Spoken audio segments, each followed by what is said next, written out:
Битие, глава 10. Ето потомството на Ноевите синове Сима, Хама и Яфета, че и на тях се родиха синове след потопа. Яфетови синове Гомер, Магог, Мадай, Яван, Тувал, Мусох и Тирас. А Гомерови синове Асханас, Рифат и Тугарма. А Яванови синове Елисей, Тарсис, Китим и Доданим. От тях се разделиха островите на народите в техните земи, всеки според езика си, според племето си, в народите си. Хамови синове Хус, Мицраим, Фут и Ханаан. А Хусови синове Сева, Евила, Сафта, Раама и Сафтека.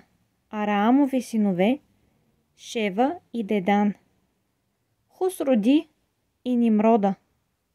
Той пръв стана силен на земята. Той беше голям овец пред Господа. Затова се казва, като Нимрода, голям овец пред Господа.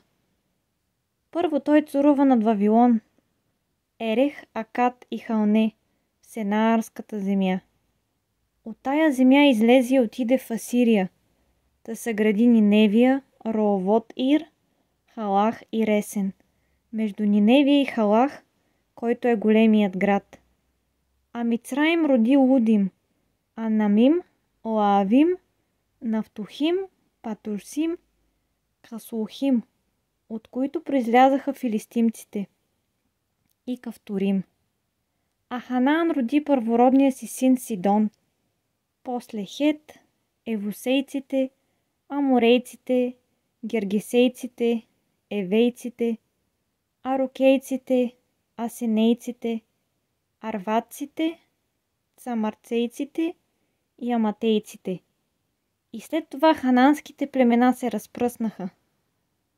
Пределът на хананците беше от Сидон, като се отива за Герар до Газа, и като се отива за Содом и Гомор, Адма и Цевоим до Лаша. Тия са Хамовите синове в земите си, в народите си, според племената си, според езиците си.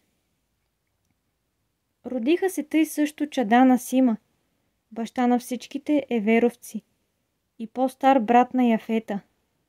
Симови синове Елам, Асур, Арфаксат, Луд и Арам. А Арамови синове Ус, Ул, Гетер и Маш. И Арфаксат роди Сала, а Сала роди Евера. И на Евера се родиха двама сина. Името на единия беше Фалек, защото в неговите дни се разпредели земята, а името на брат му беше Йоктан. Йоктан роди Алмодада, Шалефа, Хармацевета, Яраха, Адорама, Озала, Дикла, Овала, Амивмаила, Шева, Офира, Евила и Овава. Всички тия бяха и Йоктанови синове. Техните поселения бяха от Меша, като се отива за Сефар, източната планина. Тия са Симовите синове в земите си, според племената си, според езиците си, според народите си. Тия са племената на Ноевите синове, според поколенията им, в народите им. От тях се отделиха народите по земята след потопа.